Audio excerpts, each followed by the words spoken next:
जय हिंद साथियों, कैसे हैं आप लोग। उम्मीद करता हूं स्वस्थ होंगे, मस्त होंगे और अपने अध्ययन और अध्यापन के कार्यों में आप सभी लगे होंगे। तो स्वागत है आप सभी का अभिषेक एकेडमी के ऑफिशियल यूट्यूब चैनल पर। और आज हम जिस मुद्दे पर डिस्कस करने वाले हैं ये तो आप जानते ही हैं, बहुत ज्यादा समय से प्रतीक्षित रहने वाला कंप्यूटर के प्रश्नों की श्रृंखला लेकर हम आपके सामने उपस्थित हुए हैं। और आज इस श्रृंखला में हम बहुत सी चीजों को पढ़ने वाले हैं, सिर्फ और सिर्फ प्रश्नों के आधार पे। तो एक बार जितने लोग जुड़े हैं बच्चों, सेशन को लाइक कर दें और शेयर भी कर दें। चलिए, बहुत ही अच्छी बात, आ गया। चलिए,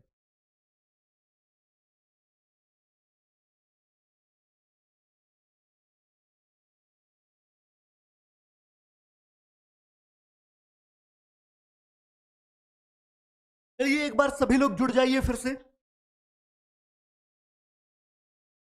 चलिए, काफी लोग जुड़ चुके हैं, क्या बात है। दीक्षा प्रजापति जी, दिव्या प्रजापति जी, पार्थवी कृष्णा जी, रितिका वर्मा जी, राधा कुमारी जी, तबस्सुम जी, अंशिका यादव जी, सुशीला गुप्ता जी, अंशिका यादव जी, ज्योति जिज्ञासु जी, राजकरण सिंह जी, आरती जोशी जी, सपना कुमारी जी, कमलेश निषाद जी, कृतिका गुप्ता जी, वंदना चौधरी जी, रिंकू मीना जी, सभी को गुड आफ्टरनून, जय माता दी, हर हर महादेव और जय महाकाल के नारे के साथ आज का यह सेशन हम शुरू करने वाले हैं। लेकिन एक बात का विशेष रूप से आप लोग ध्यान रखिएगा, मैंने आपसे वादा किया है कि जितना कंप्यूटर मैंने पढ़ाया है उससे बाहर आपके एग्जाम में कुछ नहीं पूछा जाएगा। पहली बात हो गई।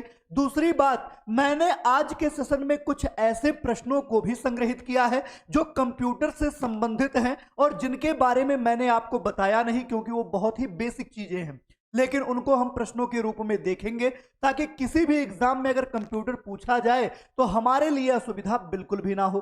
तो आज हम जिन प्रश्नों पे डिस्कस करने वाले हैं, तो ऐसे प्रश्नों की कुल संख्या है बच्चों 50। अगर आज की बात की जाए तो हम कंप्यूटर के 50 प्रश्नों पे डिस्कस करने वाले हैं, उनका आंसर देखने वाले हैं जो आपके एग्जामिनेशंस के लिए महत्वपूर्ण साबित होंगे। तो एक बार जितने लोग जुड़े हैं वो सेशन को लाइक करना नहीं भूलेंगे और एक बार मुझे जल्दी से कमेंट करके आप लोग ये बता दें कि जितनी भी क्लासेस चली हैं क्या सभी के पीडीएफ आप तक उपलब्ध हो पाए हैं। जल्दी से कमेंट कर दीजिए बच्चों, एक बार जल्दी से कमेंट करके आप लोग ये बता दीजिए कि जितनी भी क्लासेस चली हैं क्या सभी का आपके पास पीडीएफ उपलब्ध हो गया है। जल्दी से एक बार बता दें बच्चों। वंदना जी ने तो उत्तर भी देना शुरू कर दिया। थोड़ा सा धैर्य रखिए, अभी प्रश्न उत्तरी की श्रृंखला शुरू करेंगे। लेकिन एक बार आप लोग ये बता दें बच्चों कि जितनी भी चीजें पढ़ाई गई हैं अभी तक के क्लासेस में, सभी का पीडीएफ ग्रुप में उपलब्ध हुआ है या नहीं हुआ है। एक बार जल्दी से कमेंट कर दें। विमल कुमार बौद्ध जी भी जुड़ चुके हैं। चलिए, सबा मलिक जी, सब के सब लोगों ने उत्तर देना शुरू कर दिया है। अरे मेरे बच्चों, थोड़ा सा तो सब्र करिए, थोड़ा सा धैर्य रखिए। प्रश्नोत्तरी की श्रृंखला तो प्रारंभ ही की जाएगी, बशर्ते मेरा जो प्रश्न है एक बार आप लोग उस पर गौर करिए। क्या सभी तक पीडीएफ उपलब्ध हो गया है? सभी को जितनी भी क्लासेस चली हैं सभी के पास पीडीएफ पहुंच गया है? अगर किसी के पास नहीं पहुंचा है तो एक बार कमेंट करके जरूर बता दें। रश्मि रानी जी भी जुड़ चुकी हैं, गुड आफ्टरनून। चलिए, नहीं सर, हमें पीडीएफ की जानकारी नहीं है, हमें स्वयं नोट्स बनाते हैं जी। अच्छा, तमाम मलिक जी कह रहे हैं सबका मालिक एक जी का उत्तर है कि हम खुद नोट्स बनाते हैं। अच्छी बात है, बशर्ते मैं ये चाहता हूं कि पीडीएफ से चीजों को मिलाकर आप नोट्स को पूरी तरीके से तैयार करें ताकि एग्जाम में एक भी प्रश्न आप मिस ना कर पाए। चलिए, बहुत ही अच्छी बात है। गोकुल यदुवंशी जी, ज्योति जिज्ञासु जी, सबके उत्तर आ रहे हैं। रिंकू मीना जी कह रहे हैं नहीं सर। अरे बच्चा, ग्रुप में तो सभी पीडीएफ उपलब्ध कराए गए हैं। जो बच्चे 14 मार्च से जुड़े हुए हैं, जिन्होंने पेड बैच में एडमिशन लिया है, उनको पेड बैच में लगातार पीडीएफ उपलब्ध हो रहा है। और इसी के साथ हम इस सेशन को प्रारंभ करते हैं। और पहला प्रश्न आपके स्क्रीन के सामने आ चुका है। जल्दी से बताइए, वह हार्डवेयर डिवाइस कौन सी है जिसे आमतौर पर कंप्यूटर का ब्रेन कहा जाता है? इसके बारे में मैंने थोड़ी बहुत चर्चा की थी और मैंने हार्डवेयर, सॉफ्टवेयर और डाटा के घटकों के रूप में चर्चा किया। मैंने आपको बताया कि कंप्यूटर के कुल कितने घटक हैं, तो आप कहते हैं सर कंप्यूटर के कुल 3 घटक हैं जिनके बिना कंप्यूटर का कोई अस्तित्व नहीं विद्यमान रहेगा। पहला घटक कहलाता है बच्चा हार्डवेयर, दूसरा घटक कहलाता है सॉफ्टवेयर और तीसरा घटक कहलाता है डाटा। इनके बारे में विस्तृत चर्चा हमने क्लास में की है। हार्डवेयर क्या है? तो हार्डवेयर कंप्यूटर का वह भाग है जिसे हम छू सकते हैं, जिसे हम स्पर्श कर सकते हैं, हार्डवेयर कहलाता है। अब सॉफ्टवेयर क्या है? तो सॉफ्टवेयर अनुदेशों और प्रोग्रामों का एक संग्रह होता है जिसके आधार पर कंप्यूटर कार्य करता है और अन्य सॉफ्टवेयर को अपने ऊपर कार्य करने की अनुमति प्रदान करता है। और इसी आधार पर सॉफ्टवेयर को दो भागों में बांटा जाता है।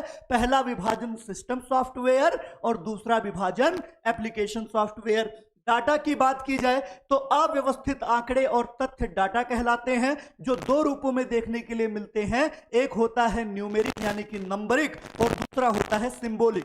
तो हार्डवेयर डिवाइस कौन सी है जिसे कंप्यूटर का ब्रेन कहा जाता है? तो आप कहेंगे ऑप्शन सी, यानी कि सही उत्तर हो जाएगा बच्चा ऑप्शन सी, सीपीयू, जिसे सेंट्रल प्रोसेसिंग यूनिट कहा जाता है। और कंप्यूटर के द्वारा किए जाने वाले कार्यों का संचालन सीपीयू के द्वारा ही किया जाता है। जैसे मनुष्य का मस्तिष्क ही उसे सभी कार्यों को करने का निर्देश देता है, उसी प्रकार कंप्यूटर को सारे कार्य करने का निर्देश सीपीयू के द्वारा दिया जाता है। और सीपीयू कितने कंपोनेंट से मिलकर बना है? तो इसके बारे में भी मैंने आपको बताया है। इनपुट डिवाइस, आउटपुट डिवाइस और इसके साथ साथ प्रोसेसिंग और प्रोसेसिंग के साथ स्टोरेज, जिसमें आपने देखा कंट्रोल यूनिट, उसके बाद एल्गोरिथमिक यूनिट और इनपुट आउटपुट डिवाइसेस को आपने देखा है सीपीयू के अंतर्गत। तो पहले प्रश्न का सही उत्तर हो जाएगा बच्चा ऑप्शन सी, इस प्रश्न का सही उत्तर हो जाएगा। चलिए, बहुत ही अच्छी बात है, सभी ने सही उत्तर दिया है। और इसी के साथ बच्चा अगला प्रश्न, जल्दी से अगले प्रश्न का उत्तर कमेंट करिए। चलिए, ज्योति जी का सभी को प्रणाम है और सभी का स्वागत है अभिषेक एकेडमी पर। चलिए, अगला प्रश्न आ चुका है, जल्दी से बताएं किसी प्रोग्राम में बग क्या होता है? यानी कि कंप्यूटर के प्रोग्राम में बग का अर्थ क्या होता है? बग के इंग्लिश की बात की जाए तो BUG, बग का अर्थ क्या होता है? स्टेटमेंट, यानी कंप्यूटर में लिखे गए आंकड़ों का संग्रह स्टेटमेंट कहलाता है। क्या इसे आप बग कहते हैं? एरर, यानी कि कंप्यूटर में किसी भी प्रकार की त्रुटि विद्यमान है तो उसे एरर कहते हैं। सिग्नेचर, कंप्यूटर में किसी भी रूप में छोड़ी गई स्मृति आपकी कहलाती है सिग्नेचर। और बी और सी दोनों, जल्दी से बताइए सही उत्तर कौन सा हो जाएगा? क्या बात है, प्रदीप जी ने दूसरे का बी उत्तर दिया है, सबका मालिक एक जी का उत्तर है एरर। रिंकू मीना जी ने सी उत्तर चुना है सिग्नेचर का। सर, वॉइस थोड़ा अजीब आ रहा है, एक बार सभी लोग कमेंट करके बता दें, क्या सभी को आवाज स्पष्ट नहीं हो रहा है? क्या बात है। रश्मि रानी जी ने दूसरे का बी उत्तर चुना है, ज्योति जी ने बी उत्तर चुना है, जूली कुमारी जी ने दूसरे का डी उत्तर चुना है, रिंकी गौतम जी का उत्तर है बी, पूजा अग्रहरी जी, विमल कुमार बौद्ध जी, कृतिका गुप्ता जी का डी उत्तर है, बाकी लोगों का बी उत्तर है। आरती जोशी जी ने बी उत्तर चयन किया है। और जितने भी लोग बी उत्तर का चयन कर रहे हैं सभी का उत्तर सही है बच्चा। अगर कंप्यूटर शब्दावली में कहीं बग का प्रयोग किया गया है तो कंप्यूटर में विद्यमान किसी भी प्रकार की त्रुटि, एरर को कहा जाता है बग, यानी कि सही उत्तर हो जाएगा आपका ऑप्शन बी। मैंने आपको पहले ही बोला है कि बच्चा प्रारूप क्या है, प्रारूप में आपको कंप्यूटर से संबंधित छोटी छोटी बातों से भी प्रश्न दिखाई देगा जो एग्जामों में आम चीन पे पूछ लिया जाता है। चलिए, अगला प्रश्न, जितने भी लोगों ने बी उत्तर चुना था सभी के उत्तर सही हैं। अगला प्रश्न आपके सामने है, जल्दी से बताइए निम्नलिखित में कौन सा कंप्यूटरों को टेलीफोन लाइनों का प्रयोग करके डाटा अंतरित करने की अनुमति देता है? आपके पास चार ऑप्शन है बच्चों। कुंजी पटल, यानी कि जिसे आप कहते हैं कीबोर्ड, क्या एक कंप्यूटर को ऑनलाइन सुविधा उपलब्ध करवाने के लिए कौन सा उपकरण जिम्मेदार है, या उसे टेलीफोनिक सेवाएं प्रदान करने के लिए कौन सी सेवाएं जिम्मेदार होती हैं? एक कीबोर्ड हुआ, या फिर सीपीयू हुआ, या फिर मॉडेम हुआ, या फिर आप कहते हैं प्रिंटर हुआ। तो जल्दी से बताइए, एक कंप्यूटर को इंटरनेट की सुविधा किसके द्वारा उपलब्ध कराई जाएगी? कौन टेलीफोनिक सुविधा उपलब्ध कराने में सक्षम होगा? एस.वाई. यादव जी ने दिया है तीसरे का बी उत्तर, ज्योति जी ने मॉडम का उत्तर दिया है, सबका मालिक एक जी का उत्तर है मॉडम। आरती जोशी जी ने बी उत्तर का चयन किया है, बिल्कुल क्लियर है साउंड। चलिए, बहुत ही अच्छी बात है। मॉड्यूलेटर डिमॉड्यूलेटर, बहुत ही अच्छी बात है। सपना कुमारी जी ने तीसरे का बी उत्तर चुना है, तबस्सुम जी कह रही हैं बी। प्रीतिका वर्मा जी ने सी उत्तर का चयन किया है। क्या बात है। आरती जोशी जी ने सी उत्तर दिया है, ज्योति जिज्ञासु जी मॉडर्न कह रही हैं, जूली कुमारी जी का उत्तर है सी, रश्मि रानी जी ने बी उत्तर चुना है। चलिए, बहुत ही वेरिएशन आ रहे हैं आप लोगों के उत्तरों में। बच्चा, इस प्रश्न का सही उत्तर हो जाएगा ऑप्शन सी। एक कंप्यूटर को इंटरनेट से सशक्त बनाने का कार्य कौन करता है? मॉडेम। आप लोग देखे होंगे कि जब पहले आप लैपटॉप खरीद कर ले आते थे तो उसमें वाईफाई इनरोल करने की सुविधा नहीं होती थी, तब आप मॉडेम की सहायता से लैपटॉप में इंटरनेट चलाते थे और उससे आप वॉइस कॉल भी कर सकते थे। तो एक कंप्यूटर को इंटरनेट टेलीफोनिक सुविधा कौन उपलब्ध कराएगा? तो आप कहेंगे मॉडेम। सही उत्तर हो जाएगा ऑप्शन सी। जितने भी लोगों ने सी उत्तर का चयन किया था सभी के उत्तर सही हैं। चलिए, अगला प्रश्न आप लोगों ने पढ़ा है और यह प्रश्न कंप्यूटर के इतिहास से है, जिसमें आपने 16 प्रकार के कंप्यूटरों को देखा है और उसी से आपका प्रश्न है, पहला सक्रियात्मक इलेक्ट्रॉनिक अंकीय कंप्यूटर कौन सा है? यानी कि भारत में या पूरे विश्व में निर्मित किया जाने वाला पहला इलेक्ट्रॉनिक अंकीय गणना करने वाला कंप्यूटर कौन सा है? एनियाक, एडवैक, एडसैक या फिर यूनिवॉक। और इनके बारे में मैंने आपको बताया भी है, इनके पूर्ण रूप से भी प्रश्न पूछे जाते हैं। जल्दी से बताइए चौथे प्रश्न का सही उत्तर कौन सा हो जाएगा? जल्दी कमेंट करिए, जल्दी कमेंट करके बताएं चौथे प्रश्न का सही उत्तर कौन सा हो जाएगा। सबसे पहला सक्रियात्मक इलेक्ट्रॉनिक अंकीय कंप्यूटर कौन सा है? जल्दी से कमेंट करिए। क्या बात है, बिल्कुल। पूजा जी ने चौथे का ए है, प्रदीप जी ने ए उत्तर दिया है, समीर जी का उत्तर ए है, Sapna Kumari G B response कर रही हैं, टिक्केश्वर जी ने ए उत्तर दिया है, जूली कुमारी जी ने ए उत्तर दिया है, रितिका वर्मा जी, एसआई वादव जी, आरती जोशी जी और उसके साथ साथ रिंकी जी ने भी ए उत्तर का चयन किया है, जो कि बिल्कुल सही उत्तर है बच्चा।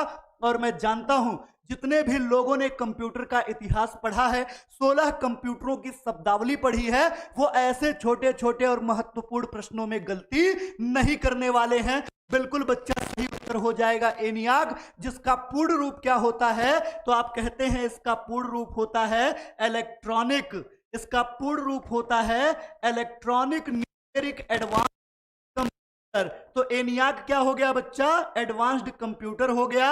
और इसके बारे में हमने काफी चर्चा की थी कंप्यूटर के इतिहास में। तो जितने भी लोगों ने ए उत्तर का चयन किया है सभी के उत्तर बिल्कुल ही सही हैं। चलिए, पांचवा प्रश्न, जल्दी से पांचवें प्रश्न का उत्तर कमेंट करिए बच्चों। निम्नलिखित में से कौन सा सही रूप है? यहां पर थोड़ा सा मिस्टेक है और आपसे पूछा गया है कि दिए गए ऑप्शन में से www का सही रूप कौन सा है? विंडो वर्ल्ड वाइड या फिर वेब वर्किंग विंडो अथवा वर्ल्ड वर्किंग वेब या वर्ल्ड वाइड वेब। जल्दी से बताएं कि सही उत्तर कौन सा हो जाएगा। www का पूर्ण रूप कौन सा होगा? जल्दी से। सर वॉइस कट कट कर आ रही है ज्योति जी। चलिए ठीक है, अगर वॉइस कट कट के आ रही है तो एक बार फिर से आप लोग देखें, हो सकता है अब वॉइस कटने वाली प्रॉब्लम ना हो आपके सामने। चलिए अगले प्रश्न का उत्तर दीजिए बच्चों, पांचवें प्रश्न का उत्तर बताएं। चंदी दत्त पाठक जी कह रहे हैं सर मेरा नाम नहीं लेते हैं। आप जब रिस्पॉन्स करेंगे चंडी जी तो आपका भी नाम लिया जाएगा, परेशान होने की जरूरत नहीं है।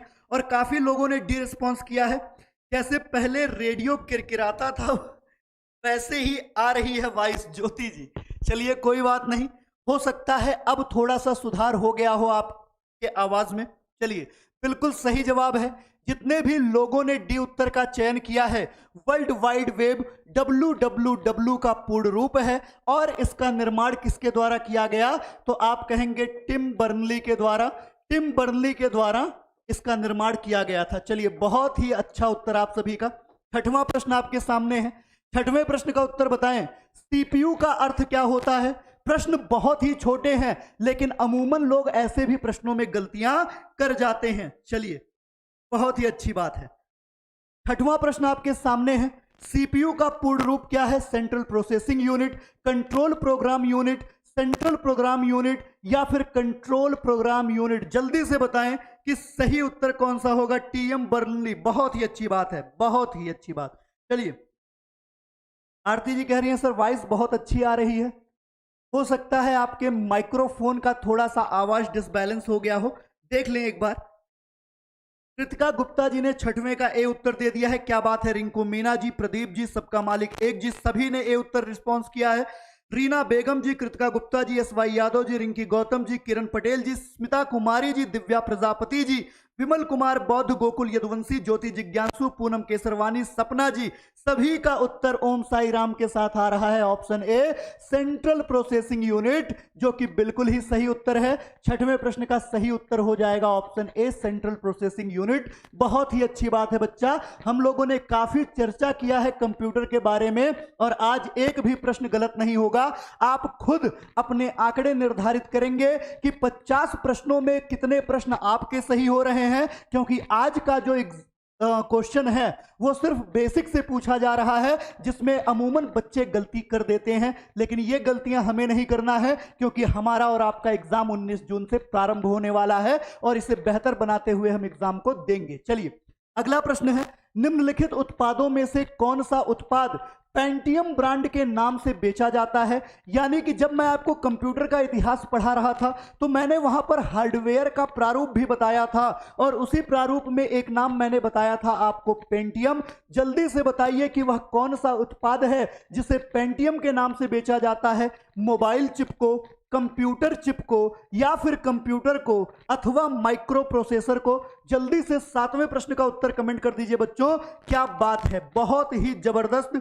रितिका वर्मा जी ने 7वें का बी उत्तर दिया है, सबका मालिक एक जी ने डी उत्तर दिया है, पूजा अग्रहरी जी भी बी उत्तर दे रही हैं, वंदना चौधरी जी ने भी बी उत्तर दिया है। लेकिन अभी तक सबसे अधिक संतोषजनक नंबर जो मिला है सबका मालिक एक जी ने दिया है, जो कि दे रहे हैं सर 7वें का डी उत्तर होगा। बिल्कुल बच्चा, जब मैंने आपको बताया था टेड हॉफ के द्वारा वर्ष 1971 में माइक्रो प्रोसेसर की खोज की गई, उसी के बाद हमने आधुनिक कंप्यूटर का वास्तविक स्वरूप देखा और हमने आने वाले सभी कंप्यूटर में 5th generation, 6th generation, 7th generation के जितने भी कंप्यूटर हैं सब में हम क्या देखेंगे? Micro processor. और इसी माइक्रो प्रोसेसर को किस नाम से बेचा जाता है? तो आप कहेंगे इसे ही बेचा जाता है सर पेंटियम के नाम से। तो सही उत्तर कौन सा हो जाएगा? Option D. और जितने भी लोगों ने डी उत्तर का चयन किया है सभी के उत्तर बिल्कुल सही हैं। और इसके बारे में तो कंप्यूटर के इतिहास में भी आप लोगों ने पढ़ा और कंप्यूटर की 5 पीढ़ियों के अंतर्गत भी पढ़ा है, तो इसमें गलती मत करिए। चलिए अगला आसान प्रश्न आपके सामने है, WWW के आविष्कारक और इसके संस्थापक कौन से हैं? Tim Berners Lee, Alan Russell, ली एन फियोंग, या फिर बिल गेट्स? जल्दी से कमेंट कर दीजिए। रुचि पटेल जी जुड़ चुकी हैं, गुड आफ्टरनून। चलिए जल्दी से बताइए बच्चा, 8वें प्रश्न का उत्तर क्या हो जाएगा? WWW के आविष्कारक और संस्थापक कौन है? प्रदीप जी ने 8वें का ए उत्तर दिया है, सबका मालिक एक 8वां का उत्तर दिया है इन्होंने ए, क्या बात है। पूजा अग्रहरी जी ने ए उत्तर का चयन किया है, किरण पटेल जी हुई, रिंकू मीना जी, कृतिका गुप्ता जी, ज्योति जिज्ञासु जी, रीना बेगम जी, रिंकी गौतम जी, सपना कुमारी, रुचि पटेल, लखवीर सिद्धू और गोकुल यदुवंशी जी के साथ सभी के उत्तर पूनम केसरवानी जी के साथ ऑप्शन ए आ रहे हैं, यानी कि टिम बर्नर्स ली। और इसके बारे में अभी थोड़ी देर पहले ही हमने चर्चा की थी। तो WWW का पूर्ण रूप होता है वर्ल्ड वाइड वेब, और जिसका आविष्कार और जिसकी स्थापना किसके द्वारा की गई? तो टिम बर्नर्स ली के द्वारा की गई। सही उत्तर हो जाएगा ऑप्शन ए। और अगला प्रश्न आपके सामने, जल्दी से अगले प्रश्न का उत्तर कमेंट कर दीजिए बच्चों। जल्दी से बताइए, 9वां प्रश्न आपके सामने है, जल्दी से कमेंट करिए कि निम्नलिखित में से कौन सी सूचना प्रौद्योगिकी की शब्दावली नहीं है? यानी कि सूचना और संचार प्रौद्योगिकी में हम किस शब्दावली का प्रयोग नहीं करते? साइबर स्पेस, तो हम बिल्कुल इसका प्रयोग करते हैं। अपलोड करने के लिए भी, यानी किसी भी डॉक्यूमेंट को अपलोड करना हो, किसी भी वीडियो को अपलोड करना हो, तो ये भी हमारी सूचना प्रौद्योगिकी से संबंधित है।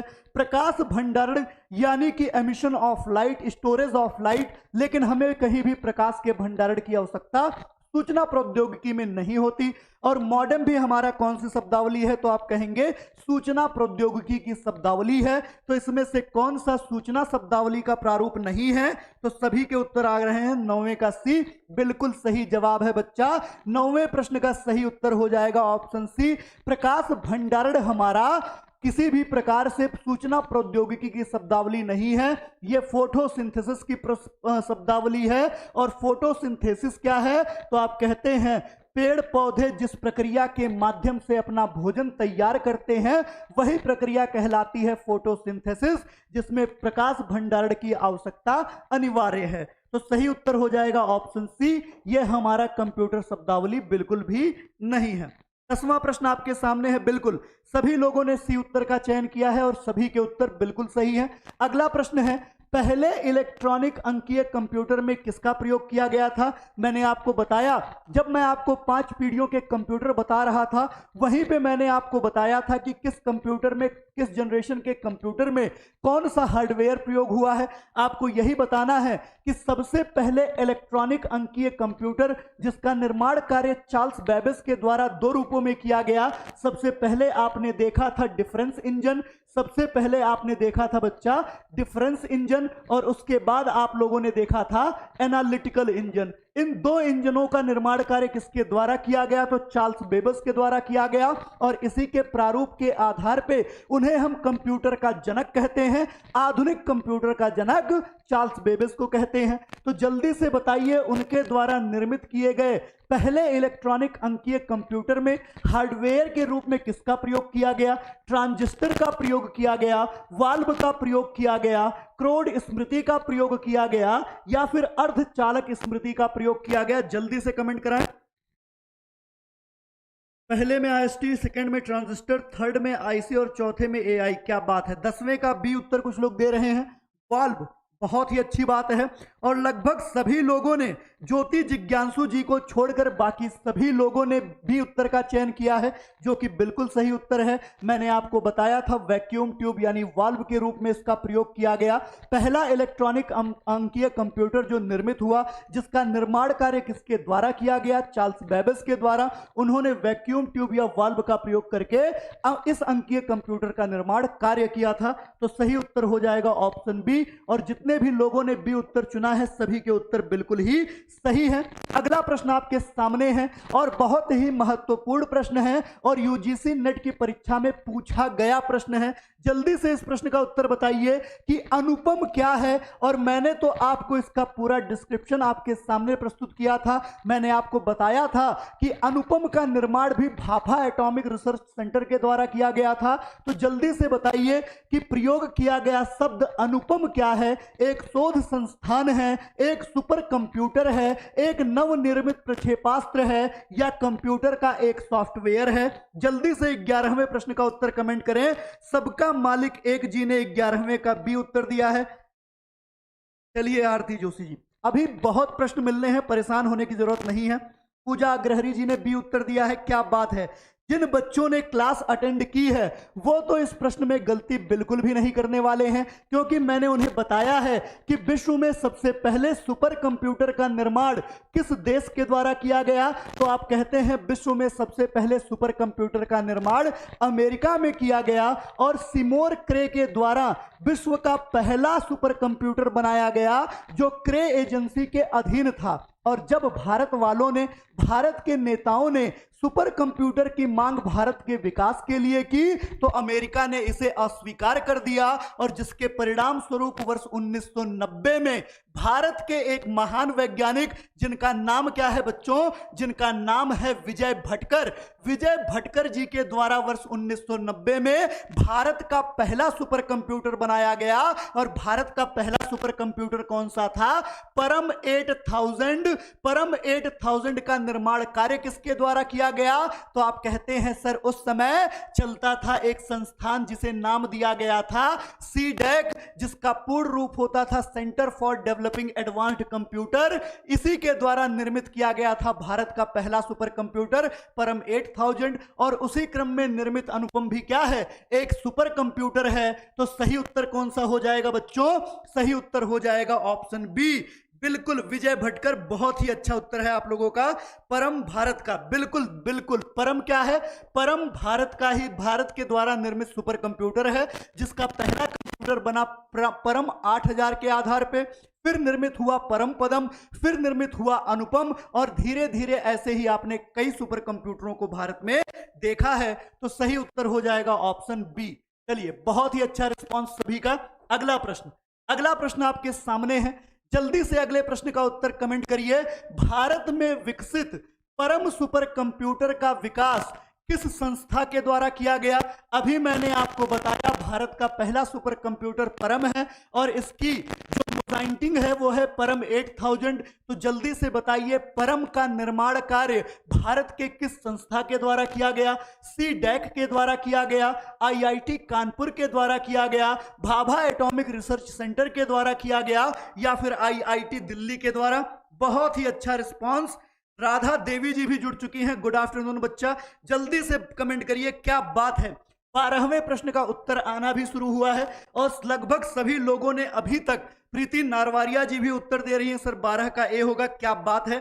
दिकेश्वर जी ने ए उत्तर चयन किया है, रिंकू मीना जी, जूली कुमारी जी, विमल कुमार बौद्ध जी, सपना कुमारी जी और किरण पटेल जी, इनके साथ सभी लोग उत्तर दे रहे हैं ऑप्शन ए। बहुत ही सही जवाब है, सभी ने एकदम जबरदस्त तरीके से इसका रिस्पॉन्स किया। काफी मेहनत की गई है कंप्यूटर पे और उसके बाद सभी का कर सबके सामने है। बिल्कुल सही जवाब है सी डैक, जिसका पूर्ण रूप क्या है? Centre for developing advanced computer is called C DAC, जो भारत का पहला सुपर कंप्यूटर निर्माता संस्थान है। बहुत ही अच्छा रिस्पांस। चलिए अगला प्रश्न, जल्दी से अगले प्रश्न का उत्तर कमेंट करिए। हंसिका यादव जी भी जुड़ चुकी हैं, बहुत अच्छी बात है। अगला प्रश्न, कंप्यूटर डाटा की सबसे छोटी इकाई कौन सी है? यानी कि कंप्यूटर जो डाटा का संग्रह करता है, उस डाटा के संग्रहण में सबसे छोटी इकाई कौन सी होती है? बिट होता है, बाइट होता है, रिकॉर्ड होता है या फिर फाइल होता है? जल्दी से कमेंट करके बताएं कि कंप्यूटर डाटा की सबसे छोटी इकाई कौन सी है। और इकाई को लेकर मैं एक वीडियो भी बनाने वाला हूं, परेशान बिल्कुल मत होइएगा, जिसमें मैं निबल से लेकर पेटाबाइट तक के सभी चीजों को आपके सामने उपस्थित करूंगा और बहुत ही अच्छे सीक्वेंस में करूंगा। चलिए, बाइनरी डिजिट कुछ लोगों ने उत्तर दिया है, कुछ लोग बिट उत्तर दे रहे हैं और लगभग सभी लोग ऑप्शन ए चुन रहे हैं, बिट। बहुत ही अच्छा जवाब है, सभी ने बिट का चयन किया है। कंप्यूटर डाटा की सबसे छोटी इकाई है बिट और बिल्कुल सही जवाब है सभी के द्वारा ऑप्शन ए। चलिए अगला प्रश्न आपके सामने है, अगले प्रश्न का उत्तर दीजिए। सभी के उत्तर बिल्कुल सही हैं, बिट इज राइट। बिल्कुल प्रियंका यादव जी, बिट ही सही उत्तर है। अगला प्रश्न बताइए, अगले प्रश्न के बारे में बताइए और मैं उम्मीद करता हूं इस प्रश्न में आप कोई भी गलती नहीं करने वाले हैं। प्रश्न क्या है? कौन सी भाभा परमाणु अनुसंधान केंद्र के द्वारा विकसित की गई सुपर कंप्यूटर परियोजना है? यानी कि दिए गए प्रारूप में वह कौन सा सुपर कंप्यूटर है जिसका निर्माण कार्य भाभा परमाणु अनुसंधान केंद्र के द्वारा किया गया है? परम पदम, फ्लो सॉल्वर, मार्क, चिप्स या फिर अनुपम? जल्दी से कमेंट करें कि वह कौन सा सुपर कंप्यूटर है जिसका निर्माण कार्य भाभा परमाणु अनुसंधान केंद्र के द्वारा किया गया है। और ये उत्तर आना भी शुरू हो गया है, क्या बात है। सबका मालिक एक, 14 का डी। रुचि पटेल जी ने डी उत्तर दिया है। पूजा अग्रहरी जी ए उत्तर दे रही हैं, परम पदम। चलिए बहुत ही अच्छी बात है, जो बच्चे जागरूक हैं वो बिल्कुल भी गलती नहीं करने वाले हैं, बशर्ते गलतियां हो सकती हैं जैसा कि इस ऑप्शन में है। इस ऑप्शन में आपको दो ऐसे कंप्यूटर दिख रहे होंगे जिनका निर्माण कार्य किसके द्वारा किया गया है? भाभा परमाणु अनुसंधान केंद्र के द्वारा किया गया है। एक तो है अनुपम, जिसका परिष्कृत रूप अनुपम 2000 के रूप में दिखाई दिया, अनुपम 2000, जिसका निर्माण कार्य किसके द्वारा किया गया? तो आप कहते हैं भाभा एटॉमिक रिसर्च सेंटर के द्वारा किया गया। तो इस आधार पे सबसे सही उत्तर हो जाएगा आपका ऑप्शन डी। अगर आप परम पदम की बात करते हैं तो परम पदम के निर्माण कार्य में सबसे अधिक भूमिका निभाने वाला संस्थान है आपका सी डैक। जबकि सही उत्तर कौन सा होगा बच्चा?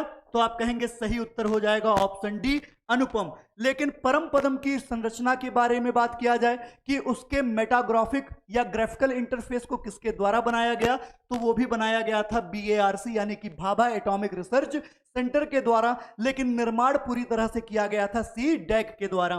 तो सही उत्तर हो जाएगा आपका ऑप्शन डी, अनुपम। बहुत ही जबरदस्त और सभी का सही उत्तर है। वंदना यादव जी कह रही हैं सर ए होगा, बिल्कुल नहीं बच्चा। BARC में जो ग्राफिक्स इंटरफेस को बनाया गया उसमें अपना भाभा परमाणु अनुसंधान केंद्र संलिप्त था, लेकिन जो पूरा निर्माण प्रक्रिया है वो किसके द्वारा किया गया था? तो आप कहेंगे सी डैक। परम कंप्यूटर से संबंधित जितने भी निर्माण हैं सब के सब निर्माण किसके द्वारा किए गए हैं? तो आप कहेंगे सी डैक के द्वारा किए गए हैं। इसमें कंफ्यूजन मत रखिएगा, क्योंकि अगर कंफ्यूजन रखेंगे तो छोटा सा प्रश्न भी गलत हो जाएगा। चलिए बढ़ते हैं अगले प्रश्न की तरफ। अगला प्रश्न आपके सामने है, जल्दी से कमेंट करके अगले प्रश्न का उत्तर बताएं। चलिए, बहुत ही अच्छी बात है, सभी ने अच्छा रिस्पॉन्स किया। एक कंप्यूटर की स्मृति सामान्य तौर से किलोबाइट अथवा मेगाबाइट के रूप में व्यक्त की जाती है। और जल्दी से बताइए कि एक बाइट किसका बना होता है, एक बाइट कितने अंकों से मिलकर बना होता है, जल्दी बताएं। 8 द्विधारी अंकों के साथ, यानी कि एक बाइट में होता है 8 बिट, एक बाइट में होता है 8 बिट। दूसरा कह रहा है दो द्विआधारी अंकों के साथ, यानी कि 0 और 1 के रूप में। तीसरा कह रहा है 8 दशमलव के अंक में 0 से 7 तक। और अगला कह रहा है 2 दशमलव अंक के रूप में, यानी कि 0 से लेकर 9 तक और उसके बाद ए से लेकर एफ तक। तो जल्दी से बताइए बच्चा, एक कंप्यूटर की स्मृति सामान्य तौर से केबी या एमबी में व्यक्त की जाती है, एक बाइट किसका बना होता है? क्या बात है, काफी लोगों ने ए उत्तर चयन किया है और काफी लोग बी उत्तर की तरफ जा रहे हैं। तो बच्चा, जब भी आप डाटा के इकाई की बात करते हैं तो एक बाइट कितने बिट का बना होता है? तो आप कहते हैं 8 बिट का। और इसमें कौन सा ऑप्शन इसे दिखा रहा है? तो आप कहेंगे 8 द्विधारी अंकों का। सही उत्तर कौन सा हो जाएगा? ऑप्शन ए, एक बाइट में 8 बिट होता है और इसी क्रम के आधार पे बाइट का संयोजन किया जाता है। तो सही उत्तर हो जाएगा आपका 8 द्विधारी अंकों का। तो सही उत्तर कौन सा हो जाएगा? Option A. तो कुछ लोग कंफ्यूज जरूर रहे होंगे इस प्रश्न में, मैं जानता हूं, क्योंकि सभी को लगता है कि सिर्फ बाइनरी का ही आधार कंप्यूटर के लिए पर्याप्त है। लेकिन जब आप इकाइयों की बात करते हैं तो इकाइयों का समावेश कैसे किया गया है, इस पे भी विशेष ध्यान देना हमारा कार्य है। अगला प्रश्न, स्पैम किस विषय से संबंधित शब्द है? आप सभी मोबाइल फोन चलाते हैं, मोबाइल फोन में आप सभी का अपना ईमेल आईडी दर्ज होता है और आप देखते होंगे कि ईमेल में कई बार स्पैम मैसेज आते हैं, यानी कि अनावांछित मैसेज जिसकी चाह आपको बिल्कुल भी नहीं है। जैसे कि किसी भी कंपनी का एडवर्टाइजमेंट हुआ, ऐड हुआ, ये सारी मैसेजेस स्पैम मैसेज के रूप में जाने जाते हैं। तो जल्दी से बताइए, स्पैम किस विषय से संबंधित है? कंप्यूटर से संबंधित है, या फिर कला से संबंधित है, या फिर संगीत से संबंधित है, अरिजीत सिंह की तरह गाना सुनाने से संबंधित है, अथवा विराट कोहली की तरह खेल से संबंधित है? जल्दी से कमेंट करके बताएं। क्या बात है, लोगों के उत्तर भी आ गए और मैं प्रश्न ही पढ़ता रह गया। बहुत ही जबरदस्त जवाब, सभी लोग ए उत्तर दे रहे हैं। बिल्कुल, स्पैम किस विषय से संबंधित है? तो स्पैम संबंधित है हमारा कंप्यूटर विषय से। सभी ने सही उत्तर दिया है। अगला प्रश्न बच्चों, अगले प्रश्न का उत्तर बताएं। बहुत ही जबरदस्त और धुआंधार उत्तर अभी तक आप लोगों का आया है और मेरे ख्याल से बहुत कम ही बच्चे हैं जिन्होंने किसी भी प्रकार की त्रुटि की है। कई तो लगातार 17वें प्रश्न का सही उत्तर दिए जा रहे हैं, जो कि बहुत ही अच्छी बात है।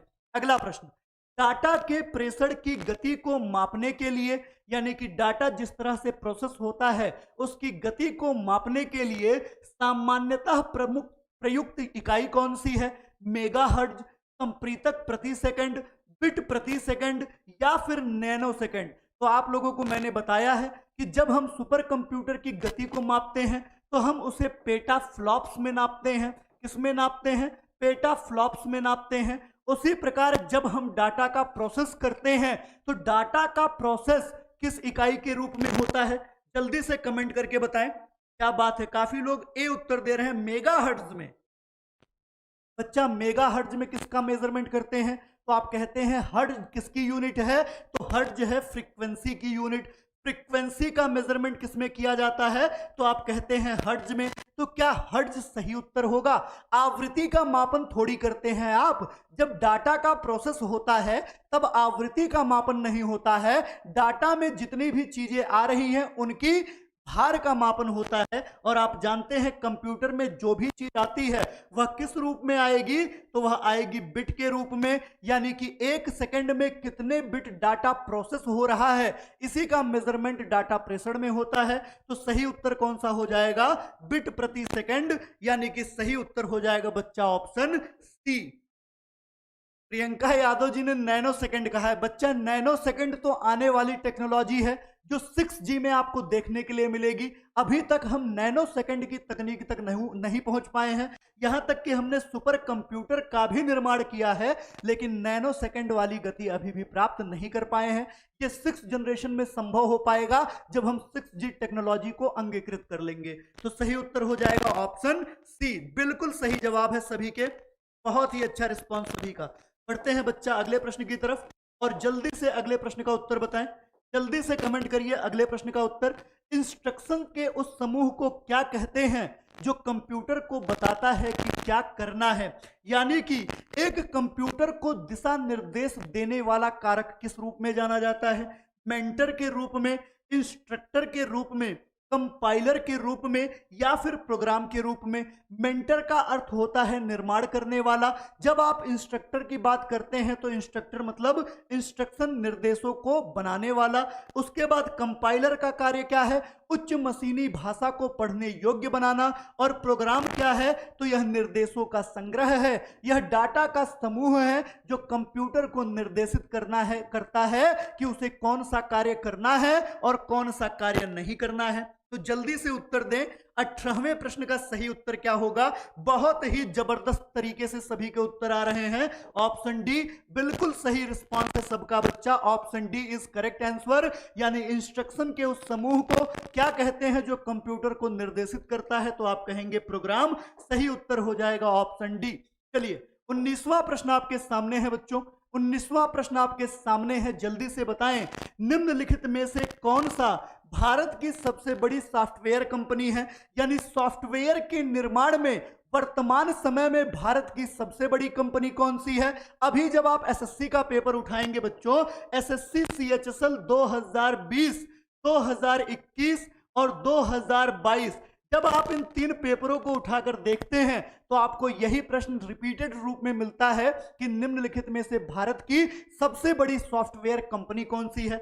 इन्फोसिस, टीसीएस, विप्रो या फिर एचसीएल टेक? तो जल्दी से कमेंट करके बताएं कि सही उत्तर कौन सा होगा। सबका मालिक एक जी ने बोला है इन्फोसिस, प्रियंका यादव जी इन्फोसिस उत्तर दे रही है, कृतिका गुप्ता जी ने डी उत्तर दिया है एचसीएल टेक। काफी लोगों ने ए और डी उत्तर का चयन किया है, लेकिन सभी के उत्तर बिल्कुल ही गलत हैं। इस समय भारत की सबसे बड़ी सॉफ्टवेयर कंपनी है आपकी टीसीएस। आपने देखा होगा उत्तर प्रदेश में भी जितनी परीक्षाएं आयोजित हो रही हैं वह कौन सी कंपनी करा रही है? टीसीएस। टीसीएस ही सॉफ्टवेयर कंपनी है जो सबसे अधिक सॉफ्टवेयरों का निर्माण भारत में कर रही है। तो भारत की सबसे बड़ी सॉफ्टवेयर कंपनी कौन सी है बच्चा? टीसीएस। इसको याद रखिएगा। और टीसीएस ने ही संयुक्त अरब अमीरात में अपने सॉफ्टवेयर को डेवलप करने के लिए बुर्ज खलीफा में एक छोटा सा कमरा भी खरीद लिया है। यानी कि अब टीसीएस का निर्माण कहां पे भी होगा? भारत के बाहर संयुक्त अरब अमीरात में भी होगा। तो याद रखिएगा इस समय भारत की सबसे बड़ी सॉफ्टवेयर कंपनी है टीसीएस। और उत्तर प्रदेश में जितने भी एग्जाम हो रहे हैं जो ऑनलाइन पद्धति पर हो रहे हैं, उत्तराखंड में जो एग्जाम ऑनलाइन पद्धति पर हो रहे हैं, मध्य प्रदेश में, बिहार में, राजस्थान में, गुजरात में जितने भी पेपर कंडक्ट कराए जा रहे हैं सबका टेंडर सिर्फ और सिर्फ किसके पास है? टीसीएस के पास है। तो सही उत्तर हो जाएगा आपका ऑप्शन बी। चलिए बढ़ते हैं अगले प्रश्न की तरफ। बिल्कुल अभिलाषा जी, सबके सब लोग पलटी मार जाएंगे। और मैं बार बार कहता हूं मेरे विद्यार्थी जो भी हैं जो मेरी क्लासेस पढ़ रहे हैं उनमें सबसे अच्छी बात यह है कि वो गलतियों को सुधारने में माहिर हैं, उन्हें पता है कि पलटी कब मारनी है। बहुत ही अच्छी बात है। अगला प्रश्न, कोई कंप्यूटर कोई क्रमादेश लागू करता है तो वह क्रमादेश कहां पर अटक जाता है? यानी कि अगर हमने कंप्यूटर को कोई इनपुट डिवाइस दिया तो उसके प्रोसेसिंग में रुकावट कहां दर्ज होती है? यानी कि उसकी गति नियंत्रित किसके द्वारा की जाती है? रैम के द्वारा, रोम के द्वारा, हार्ड डिस्क के द्वारा या फिर फ्लॉपी डिस्क के द्वारा। यानी कि कंप्यूटर को दिशा निर्देशित, उसकी गति को नियंत्रित कौन करता है? रैम करता है, रोम करता है, हार्ड डिस्क करता है या फिर फ्लॉपी डिस्क करता है। तो इसके बारे में मैंने आपको बताया है कि कंप्यूटर की गति का नियंत्रण किसके द्वारा किया जाएगा। ज्योति जिज्ञासु जी ने रोम उत्तर दिया है। बच्चा रीड ओनली मेमोरी, सिर्फ पढ़ने योग्य डाटा है जो सिर्फ पढ़ा जा सकता है। तो गति को निर्धारित कौन करेगा? रैंडम एक्सेस मेमोरी यानी कि रैम। क्या है? रैम ही कंप्यूटर की गति को नियंत्रित करता है। तो इसका सही उत्तर कौन सा हो जाएगा बच्चा? रैम। ध्यान रखिएगा, रीड ओनली मेमोरी एक नॉन वोलेटाइल मेमोरी है, यानी कि पूरी तरह से अस्थाई मेमोरी है, इसमें कोई भी बदलाव संभव नहीं है। जबकि जब आप रैम की बात करते हैं, जो कि एक वोलेटाइल मेमोरी है, जो कि परिवर्तनीय है, तो ऐसी मेमोरी ही कंप्यूटर की गति को तेज और कंप्यूटर की गति को धीमा होना बताती है। तो सही उत्तर इसका कौन सा हो जाएगा बच्चा? इसका सही उत्तर हो जाएगा ऑप्शन ए। सोचिए कितना चिल्ला चिल्ला के मैंने आपको ये सारी चीजें बताई हैं। मैंने आपके सामने पूरी तरह से प्राथमिक मेमोरी और द्वितीयक मेमोरी का चार्ट बनाया। प्राइमरी मेमोरी के 3 खंड मैंने आपके सामने प्रस्तुत किए, जिसमें नॉन वोलेटाइल, वोलेटाइल और कैसे मेमोरी का प्रारूप था। मैंने द्वितीयक मेमोरी का पूरा चार्ट आपके सामने ड्रा किया, जिसमें मैंने आपको मैग्नेटिक डिस्क के बारे में बताया, मैंने आपको वहीं पर फ्लॉपी डिस्क के यानी ऑप्टिकल डिस्क के बारे में बताया, और वहीं पर मैंने आपको मेमोरी कार्ड के बारे में बताया। उसके बाद भी अगर आप गलतियां कर रहे हैं बच्चा, उसके बाद भी अगर आप गलतियां कर रहे हैं, तो कहीं ना कहीं थोड़ी बहुत तो क्षति आपकी ही निहित है बच्चा, आपकी ही क्षति है, क्योंकि आप लोग क्लासेस को ध्यान से गौर नहीं कर रहे हैं। और जब भी ऐसी दिक्कत होगी तो असुविधा का सामना आपको ही करना पड़ेगा। सही उत्तर हो जाएगा ऑप्शन ए, यानी कि रैंडम एक्सेस मेमोरी। और मैंने तो पूरा फ्लो चार्ट ही आपके सामने प्रस्तुत कर दिया था। चलिए अगला प्रश्न। कोई बात नहीं, कभी कभार ऐसा जरूरी नहीं है कि आप 100% अटेम्प्ट करके आए, लेकिन ये जरूरी है कि अगर आप मेरी क्लास में हैं तो 95% एक्यूरेसी के साथ तो चलना ही पड़ेगा। अगर आप नहीं चल पाएंगे तो मैं इतनी प्रैक्टिस कराऊंगा कि आपको 95% तक लेकर जाऊंगा। और इसीलिए आज प्रश्नों का प्रारूप बहुत ही हल्का दिख रहा होगा आपको, बहुत ही आसान, लेकिन उसके बाद भी आप गलतियां कर रहे हैं, यानी कि आप अभी भी पूरी तरीके से तैयार नहीं हो पाए हैं, और ये तैयारी मैं करवा के जाऊंगा। अंशिका जी कह रही हैं सर रोज आधा टाइम क्लास छूट जाता है। कोई बात नहीं सर, हमारी पहली क्लास है अभी। अभिलाषा जी कोई बात नहीं, अभिलाषा जी पहली क्लास है तो मैं रोज मिलने वाला हूं 2 बजे से आपको अभिषेक एकेडमी के प्लेटफॉर्म पर। तो आप 2 बजे से ग्रुप में ज्वाइन होकर पेड बैचेस ले सकती हैं, देख सकती हैं, परेशान होने की जरूरत नहीं है। अगले प्रश्न का उत्तर बताएं। कंप्यूटर की अस्थाई स्मृति को क्या कहते हैं? यानी कि कंप्यूटर की वह स्मृति जिसे हम परिवर्तित नहीं कर सकते, जिसे हम बदल नहीं सकते, वह कौन सी स्मृति कहलाएगी?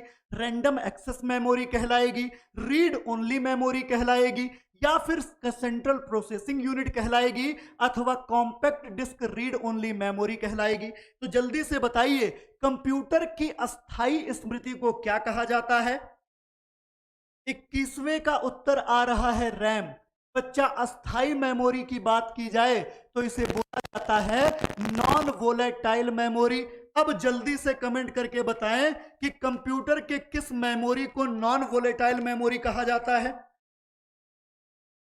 अभिलाषा जी ने दिया है रीड ओनली मेमोरी। सर हम कंप्यूटर की क्लास पूरी नहीं कंप्लीट कर पाए हैं, इसलिए हम भी बता पा रहे हैं, क्लास पूरी नहीं कंप्लीट। कोई बात नहीं, प्लेलिस्ट में सारी क्लासेस उपलब्ध हैं।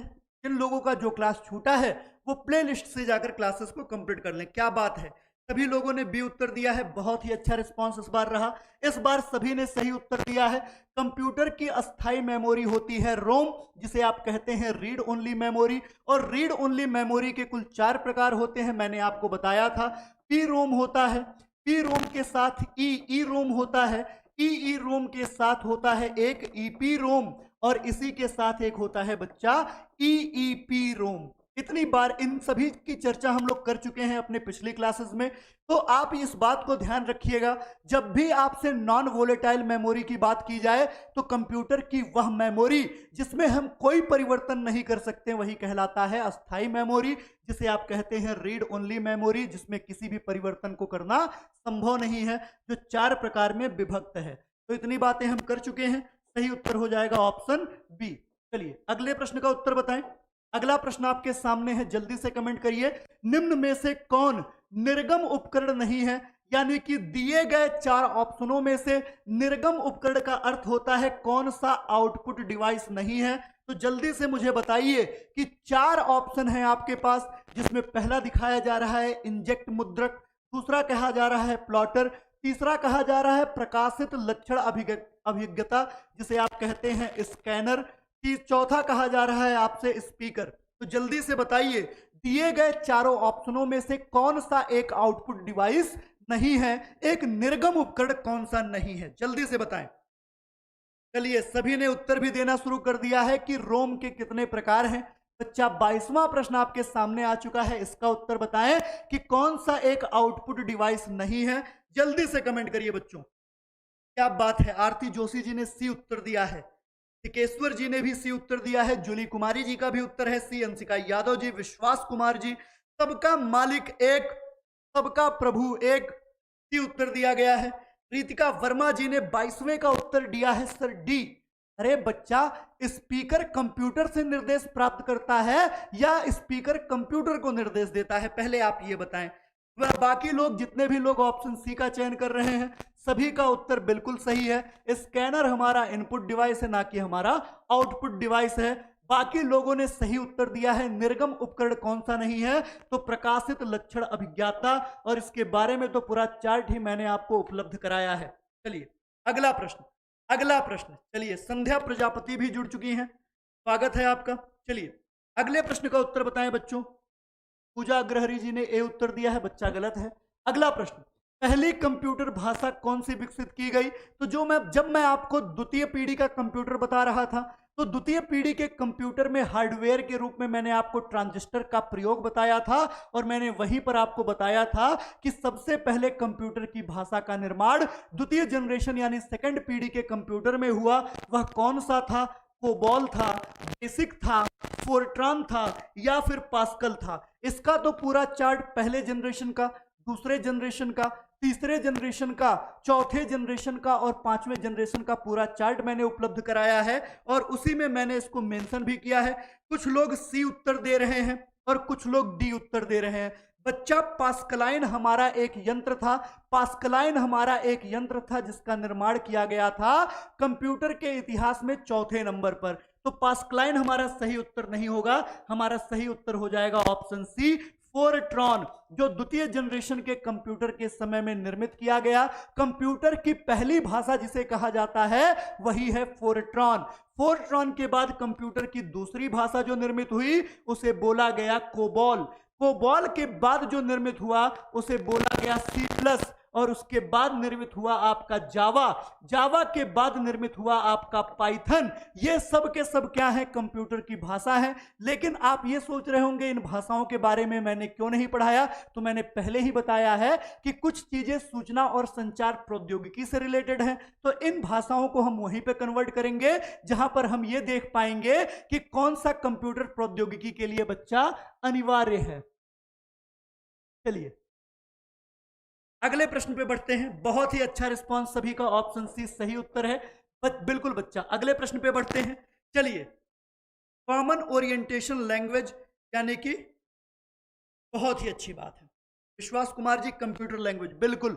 अगला प्रश्न बताइए, कंप्यूटर के लिए आईसी चिप आमतौर पर किसके बनाए जाते हैं। तो बहुत ही छोटा सा, एकदम पिद्दी सा प्रश्न है जिसका कोई अर्थ नहीं है, क्योंकि इसके बारे में मैंने बताया था कि जब भी चिप निर्माण की बात की जाएगी तो आप सिलिका याद रखिएगा, क्योंकि सिलिकॉन के द्वारा ही आप निर्मित करते हैं किसको, आईसी चिप को, यानी कि इंटीग्रेटेड सर्किट चिप्स का निर्माण किसके द्वारा किया जाता है। अब कुछ लोग चिप्स से कहीं ना कहीं अंकल चिप्स सोच रहे होंगे, आलू का बना हुआ चिप्स सोच रहे होंगे, क्योंकि होली अभी जल्द ही बीता है, तो ये वो वाले चिप्स नहीं है बच्चा। ये कंप्यूटर के इंटीग्रेटेड सर्किट चिप हैं जिनका निर्माण किसके द्वारा किया जाता है, तो आप कहेंगे ऑप्शन बी, सिलिकॉन के द्वारा इंटीग्रेटेड सर्किट चिप का निर्माण कार्य किया जाता है। और जितने भी लोगों ने सी उत्तर का चयन किया है बच्चा, बिल्कुल सभी के उत्तर एकदम सही हैं, बिना किसी त्रुटि के। और अब बढ़ते हैं बच्चा हम लोग अगले प्रश्न पे। जल्दी से अगले प्रश्न का उत्तर कमेंट करिए। क्या बात है, सभी ने एक तरफ से धुआंधार उत्तर दिया है, बहुत ही अच्छा प्रारूप रहा सभी। नीतू कन्नौजिया जी कह रही हैं आलू, बिल्कुल आलू वाला चिप्स नहीं है, ये कंप्यूटर को ऊर्जा प्रदान करने वाला इंटीग्रेटेड सर्किट चिप है बच्चा। अगला प्रश्न, निम्न में से कौन सा सीआरटी है। अब आप सोच रहे होंगे सीआरटी का पूर्ण रूप क्या होता है, तो सीआरटी का पूर्ण रूप होता है बच्चा कैथोड रे ट्यूब, यानी कि कैथोड रे ट्यूब। तो सीआरटी का पूर्ण रूप होता है कैथोड रे ट्यूब। तो इसमें से कौन सा कैथोड रे ट्यूब है? फास्फर का बना हुआ प्रपट्ट, छाया आच्छादन, इलेक्ट्रॉन गन या फिर गैस प्लाजा। जल्दी से बताएं कि आखिर में कैथोड रे ट्यूब किस पे कार्य करेगा? तो आप सभी जानते हैं कैथोड रे एक किरण होती है जो आच्छादन का कार्य किसके साथ करेगी? तो आप कहेंगे गैस प्लाजा के साथ। और इसके बारे में डिस्कस नहीं किया गया है, तो हो सकता है आप लोग सही उत्तर तक ना भी पहुंच पाए, लेकिन इसका सही उत्तर हो जाएगा ऑप्शन डी। काफी लोग सी उत्तर का चयन कर रहे हैं। बच्चा, कैथोड रे ट्यूब के अंतर्गत गैस प्लाजा आता है, ना कि आपका इलेक्ट्रॉन गन आता है। चलिए, विमल कुमार बौद्ध जी छाया आच्छाद कह रहे हैं। बच्चा बी नहीं, डी गैस प्लाजा।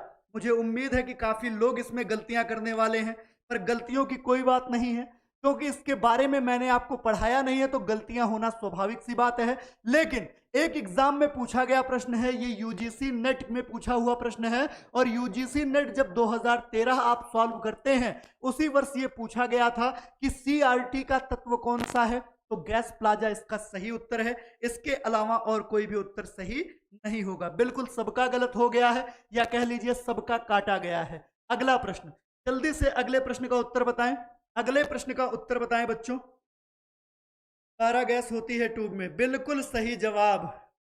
चलिए अगला प्रश्न, लेजर प्रिंटर में निम्नलिखित में से कौन सा एक लेजर प्रयुक्त होता है?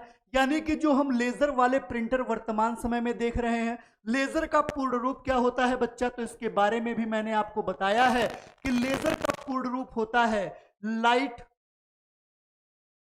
एम्प्लीफाइंग स्टिमुलेटेड एमिशन ऑफ रेडिएशन। इसके बारे में मैंने आपको पढ़ाया भी था, तो जल्दी से बताइए कि सही उत्तर कौन सा होगा। दिए गए प्रयुक्त प्रिंटरों में से कौन सा एक लेजर प्रिंटर है? डाई लेजर, गैस लेजर, अर्धचालक लेजर या फिर उत्तेजित द्रव्य लेजर? जल्दी से कमेंट करके उत्तर बताएं। 26वें प्रश्न का काफी लोगों ने उत्तर सी दिया है, अर्धचालक लेजर। और जितने भी लोग सी उत्तर का चयन कर रहे हैं, सभी के सभी लोग सही उत्तर दे रहे हैं। जो हमारा लेजर प्रिंटर में प्रयुक्त होता है वह अर्धचालक यानी सेमी कंडक्टर लेजर होता है, ताकि इससे किसी भी प्रकार की मानवीय क्षति कारित ना हो। ऐसे लेजर को बोला जाता है सेमी कंडक्टर यानी कि अर्धचालक लेजर। तो जितने भी लोगों ने सी उत्तर का चयन किया है, सभी के उत्तर बिल्कुल ही सही हैं। Light amplification stimulated emission of radiation. बच्चा, एमिशन होता है, एमिशन बोलते हैं इसको, सही स्पेलिंग कर लीजिएगा बच्चा। एमिशन होता है AMMISSSION, एमिशन ऑफ रेडिएशन।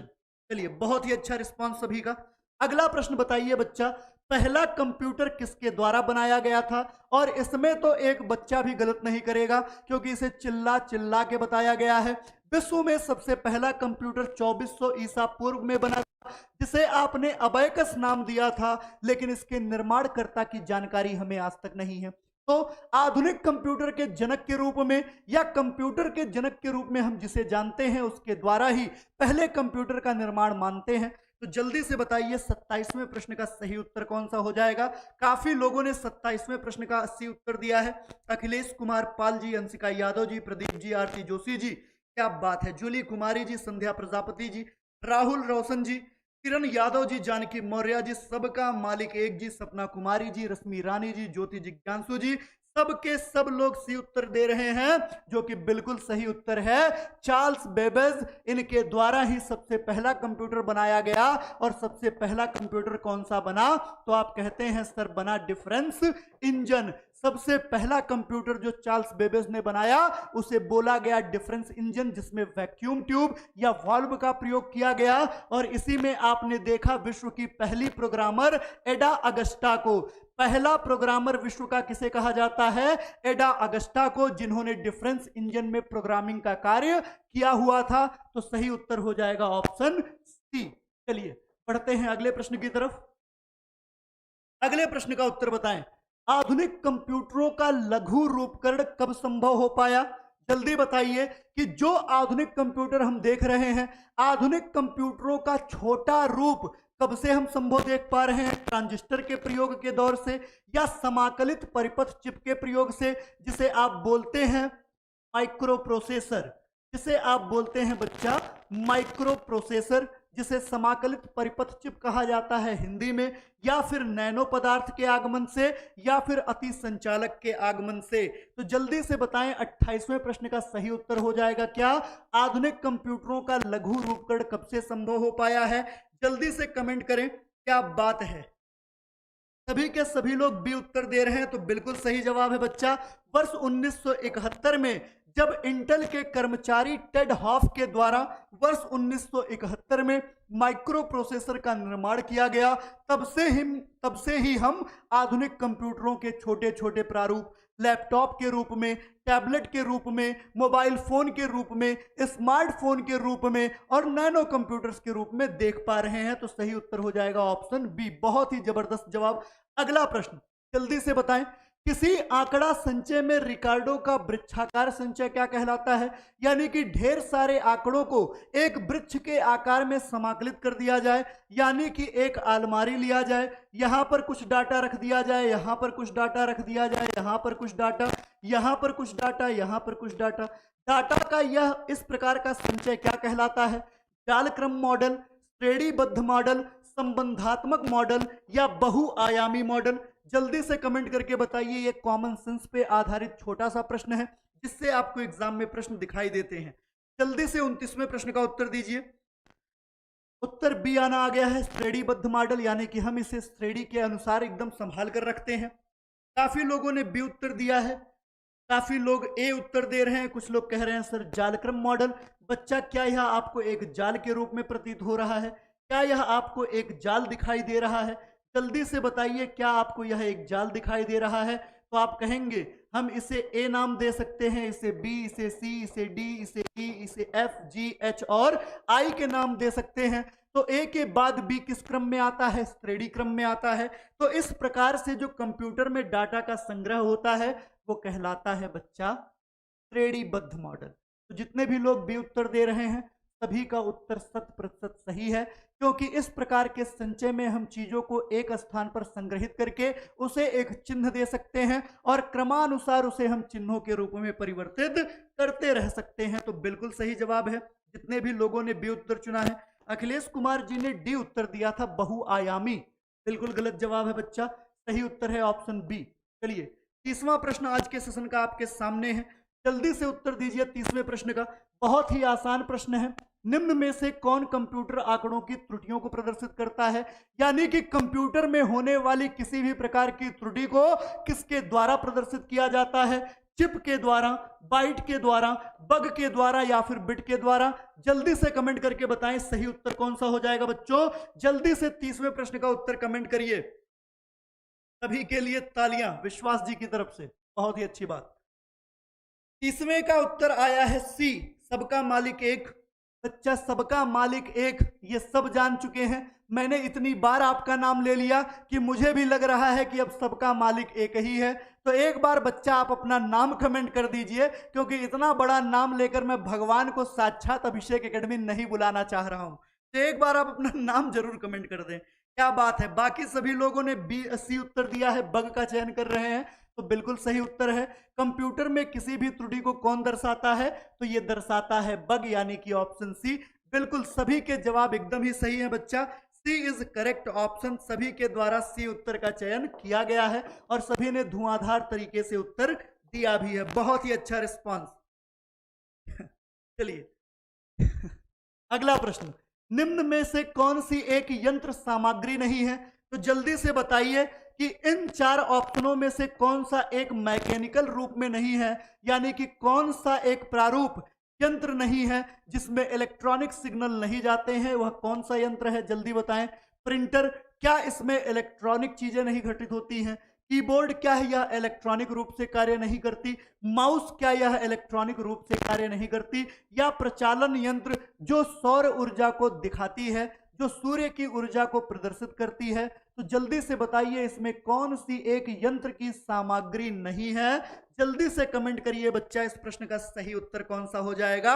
और सभी ने एक तरफा डी उत्तर दिया है और कुछ लोगों ने प्रिंटर को लाल देख के ए उत्तर का चयन कर लिया है, लेकिन सभी के उत्तर जिन लोगों ने ए चयन किया है गलत है बच्चा। प्रचालन यंत्र सौर किरणों से संबंधित है और यह किसी भी प्रकार का यंत्र नहीं है। ध्यान रखिएगा, जरूरी नहीं है जिसके आगे यंत्र लग जाए वह यंत्र से ही संबंधित हो बच्चा। जैसे हर फिश लगने वाला व्यक्ति मछली को नहीं प्रदर्शित करता, जैसे टेरडो फिश की बात कर ली जाए तो वह मछली नहीं है, स्टार फिश की बात कर ली जाए तो वह मछली नहीं है, उसी प्रकार प्रचालन यंत्र की बात कर ली जाए तो वह यंत्र नहीं है। इस बात को ध्यान रखिएगा, एग्जामिनर ऐसे भी प्रश्न देकर आपको कंफ्यूज करता रहता है। चलिए, बिल्कुल जितने भी लोगों ने बी और डी उत्तर चुना है सभी के उत्तर एकदम सही है। अगला प्रश्न बताइए, जब कोई कंप्यूटरों को एक छोटे से क्षेत्र में बिना टेलीफोन के तारों के परस्पर जोड़ दिया जाता है तो उस नेटवर्क को कौन सा नाम दिया जाता है? यानी कि अभिषेक एकेडमी में एक डिजिटल बोर्ड है, इस डिजिटल बोर्ड से इसी के आसपास रहने वाले विद्यार्थियों के कंप्यूटर में चीजों को जोड़ दिया जाए तो इस प्रकार का जुड़ाव किस नेटवर्क को दिखाएगा? जो एक दूसरे के अगल बगल या थोड़ी दूरी पर हो, क्या कहलाएगा? सुदूर संचार नेटवर्क, यानी कि लॉन्ग या फिर स्थानीय लोकल।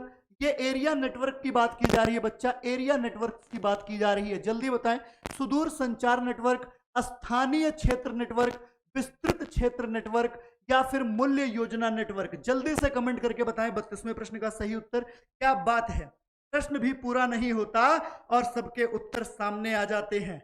बहुत ही अच्छा और जबरदस्त उत्तर, बहुत ही। रीनू मलिक जी, चलिए आपका नाम है रीतू मलिक, रीनू मलिक नाम है आपका, सबका मालिक एक। चलिए बहुत ही अच्छी बात है। रीनू जी बहुत बहुत धन्यवाद आपका इस इंट्रोडक्शन के लिए, और सभी बच्चे भी आपसे बहुत ज़्यादा खुश हैं इस प्रकार के इंट्रोडक्शन के लिए, क्योंकि सब बार बार यही सोच रहे थे कि सबका मालिक तो एक है, लेकिन वह कौन सा व्यक्ति है जो ये बता रहा है कि सबका मालिक एक। जितना सर बढ़ा के हमारे हृदय में बातों को नहीं बैठा पा रहे हैं, उतना तो हम सबका मालिक एक समझ के ये समझ चुके हैं कि वास्तव में सबका मालिक बस एक ही है। चलिए बहुत ही अच्छी बात, सभी ने सही जवाब दिया। अगला प्रश्न का उत्तर बताएं बच्चों, आईसी चिपों का निर्माण किससे किया जाता है? फाइबर से, सेमीकंडक्टर से, प्लास्टिक से या उपरोक्त में से किसी से भी नहीं? जल्दी से सही उत्तर कमेंट करिए कि आईसी चिपों का निर्माण किससे किया जाता है? फाइबर यानी प्लास्टिक से तो संभव नहीं है। सेमीकंडक्टर जो थोड़ा सा इलेक्ट्रिसिटी प्रवाह को भी नियंत्रित कर सके और यंत्रों की गति को भी नियंत्रित कर सके, तो बिल्कुल सही उत्तर कौन सा हो जाएगा?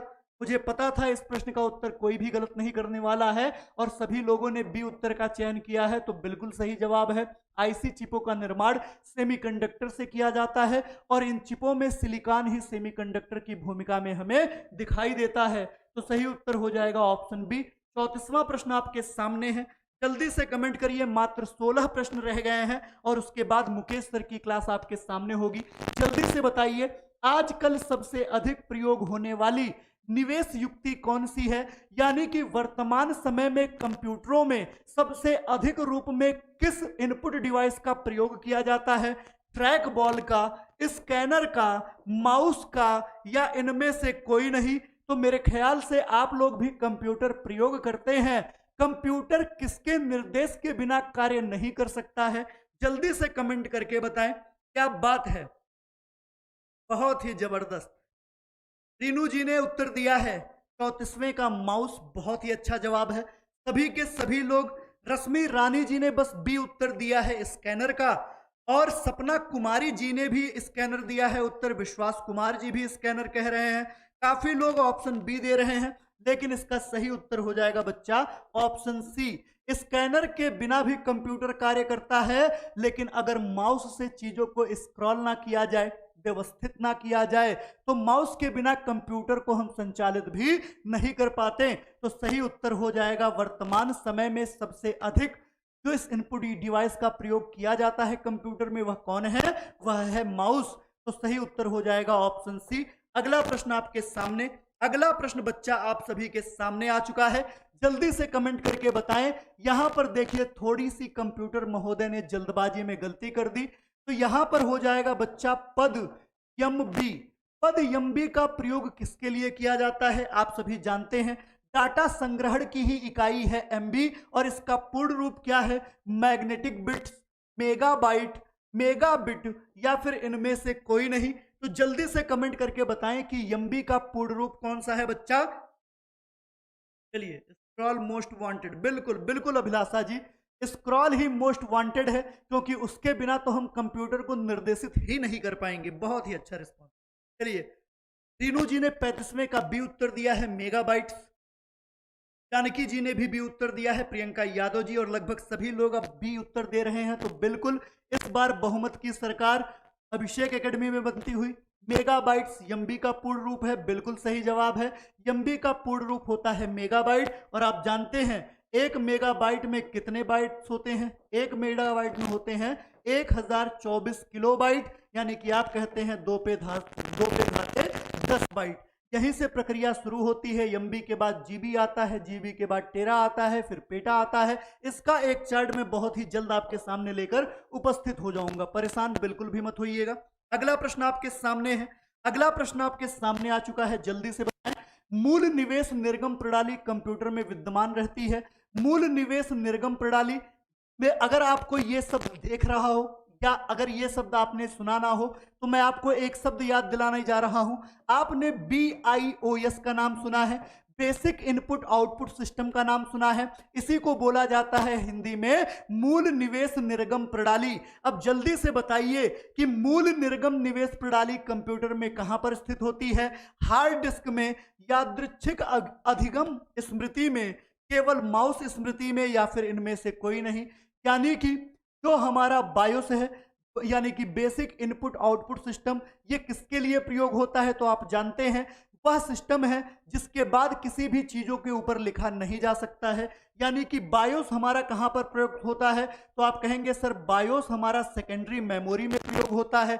और सेकेंडरी मेमोरी में अगर बायोस का प्रयोग किया जाता है जिसके ऊपर हम राइट नहीं कर सकते, तो वह कैसी अधिगम को दिखाएगा? तो आप कहेंगे सर ये यादृच्छिक अभिगम स्मृति को दिखाएगा, यानी कि ऑप्टिकल डिस्क को दिखाएगा, जिसमें आपने CD रीड एंड राइट को देखा, CD रीड यानी रेडिएशन को, रिकॉर्डिंग को देखा। आपको याद होगा जब हम कॉम्पैक्ट डिस्क का विभाजन पढ़ रहे थे, वहीं पे हमने आपको बताया था BIOS के बारे में, बायस के बारे में, जिसमें हमने बेसिक इनपुट और आउटपुट सिस्टम की बात की थी। और इसी में आपने CDR देखा था, CDRW देखा था, और इसके साथ ही साथ आपने CD रोम देखा था। अगर आपको इतना याद आ रहा है तो इसे ही बोला जाता है यादृच्छिक अभिगम स्मृति। तो इसका सही उत्तर कौन सा हो जाएगा बच्चा? Option B. इस प्रश्न का सही उत्तर हो जाएगा ऑप्शन बी। बहुत ही अच्छा रिस्पॉन्स सभी का। बढ़ते हैं अगले प्रश्न की तरफ। कम से कम चीजें सामने रहें तो याद करना आसान होता है। आप सोचिए आपने कंप्यूटर खत्म किया और 50 प्रश्नों की श्रृंखला आपके सामने। अगले प्रश्न का उत्तर बताइए। इलेक्ट्रॉनिक कंप्यूटर का आविष्कार किसके द्वारा किया गया? मार्कोनी के द्वारा। यहां पर भारकोनी लिख दिया गया है, परेशान मत होइए। इलेक्ट्रॉनिक कंप्यूटर का निर्माण सबसे पहले किसके द्वारा किया गया? मार्कोनी के द्वारा, एलन एम ट्यूरिंग के द्वारा, अलेक्जेंडर ग्राहम बेल के द्वारा, या इनमें से कोई नहीं। यानी कि इलेक्ट्रॉन्स के कन्फ्यूगर से चलने वाला पहला यंत्र किसके द्वारा बनाया गया? चाहे वह वॉइस कॉल के रूप में हो, SMS टेक्स्ट मैसेजिंग के रूप में हो, तो आप कहेंगे हमारे यहाँ या पूरे विश्व में ग्राहम बेल के द्वारा टेलीफोन का निर्माण किया गया, और इसी को बोला जाता है प्रथम इलेक्ट्रॉनिक कंप्यूटर। तो इस प्रकार से सही उत्तर कौन सा हो जाएगा बच्चा? काफी लोग जी मार्कोनी को सही उत्तर के रूप में देख रहे हैं। अब जल्दी से मुझे बता दीजिए कि जी मार्कोनी ने किसका आविष्कार किया था? जल्दी से कमेंट करिए। Alan Turing, father of modern computer. Rinu ji कह रही हैं एलन ट्यूरिंग कौन है? तो फादर ऑफ मॉडर्न कंप्यूटर। तो बच्चा मॉडर्न कंप्यूटर की अगर बात की जाए तो आधुनिक कंप्यूटर का जनक मैंने बच्चों को बताया है किसे कहा जाता है। आप चार्ल्स बेबेज को इसका नामकरण देते हैं, ना कि ट्यूरिंग को। ट्यूरिंग को आधुनिक इसलिए कहा गया क्योंकि उन्होंने डिजिटल प्रणाली का उपयोग करना दुनिया को सिखाया था। और अगर बात की जाए इलेक्ट्रॉनिक कंप्यूटर की, तो टेलीफोन इलेक्ट्रॉनिक कंप्यूटर का सबसे पहला निर्माण है, जिसका निर्माण ग्राहम बेल के द्वारा किया गया। तो सही उत्तर कौन सा हो जाएगा? Option C. चलिए, बहुत अच्छी बात है जितने भी लोगों ने सी का चयन किया है। अगला प्रश्न, अगले प्रश्न का उत्तर बताएं। कंप्यूटर की भाषा में 1 मेगाबाइट में कितने बाइट होते हैं? यह प्रश्न जबरदस्त है बच्चा, जल्दी से बताएं कि कंप्यूटर की भाषा में 1 MB किसके बराबर होता है? कितने बाइट के बराबर होता है? 1 lakh byte, 10 lakh byte, 10,24,000 byte, या 10,48,576 बाइट? तो जब आप एक एमबी की बात करते हैं बच्चा, तो एक एमबी में कितने किलो बाइट? तो आप कहते हैं 1024 किलो बाइट। और 1024 किलो बाइट में कितने बाइट होते हैं? तो आप कहते हैं 2 पे घाते 10 बाइट होते हैं। अब अगर 2 पे घाते 10 बाइट की बात की जाए, तो 2 का गुणा लगातार 10 बार तक करते हैं आप, तो कितना आपको प्राप्त होता है? तब आपको मिलता है 10,48,576। तो इस प्रकार सही उत्तर कौन सा हो जाएगा मेरे बच्चों? तो सही उत्तर हो जाएगा ऑप्शन डी, यानी कि 1 एमबी में कितने बाइट? तो आप कहेंगे 1 एमबी में 2 पे घाते 10 बाइट, जिसका क्रम आ जाएगा 10,48,576। तो सही उत्तर हो जाएगा बहुत ही अच्छा जवाब रीनू जी, 1024 गुणे 1024। बहुत ही अच्छा रिस्पॉन्स। चलिए अगला प्रश्न जल्दी से बताइए, सुपर कंप्यूटर के लिए शब्द लंबाई का परास कितना होता है? यानी कि सुपर कंप्यूटर जो है उसके एक शब्द के लिए परास की लंबाई कितनी होगी? 16 बिट होगी, 32 बिट होगी, 64 बिट होगी, या फिर 128 बिट होगी? तो आपको पता है जो नॉर्मल कंप्यूटर होते हैं वह 32 बिट और 64 बिट पे कार्य करते हैं। जब हम सुपर कंप्यूटर की बात करते हैं तो ये काम किस पे करते हैं? 128 बिट। सही उत्तर कौन सा हो जाएगा? बिल्कुल 38 का डी। बच्चा 39वां प्रश्न आपके सामने है। क्या बात है, 39वें का सी। कुछ लोग 64 बिट कह रहे हैं। ज्योति जी भी। बच्चा सी नहीं, 39वें प्रश्न का सही उत्तर हो जाएगा डी। 128 बिट पे काम करता है आपका सुपर कंप्यूटर। 32 बिट और 64 बिट पर आपके सामान्य कंप्यूटर कार्य करते हैं। 32 बिट और 64 बिट पे आपके सामान्य कंप्यूटर कार्य करते हैं, और 128 बिट पर कार्य करता है आपका सुपर कंप्यूटर। और इसीलिए आप सुपर कंप्यूटर की इकाई का मापन किस रूप में करते हैं? पेटा फ्लॉप्स के रूप में करते हैं। इसका सबसे बड़ा कारण क्या है कि इसका जो लंबाई का परास है वो कितना है? 128 बिट, जिसकी वजह से इसका मेजरमेंट एक बड़ी इकाई में किया जाता है, जिसे बोला जाता है पेटा फ्लॉप्स। तो सही उत्तर हो जाएगा बच्चा ऑप्शन डी। आज के सेशन का 40वां प्रश्न। बिल्कुल, चलिए आज के सेशन का 40वां प्रश्न आपके सामने है, और इसमें आप किसी भी प्रकार की गलती तो करने वाले नहीं है, तो जल्दी से बताएं बच्चों सही उत्तर कौन सा हो जाएगा? कंप्यूटर वायरस केवल एक प्रकार का सॉफ्टवेयर है जो मुख्यतः किसे नष्ट करता है? जल्दी से आप लोग इसका उत्तर दीजिए, तब तक मैं पानी पी लेता हूं। बच्चा जल्दी से उत्तर कमेंट करिए।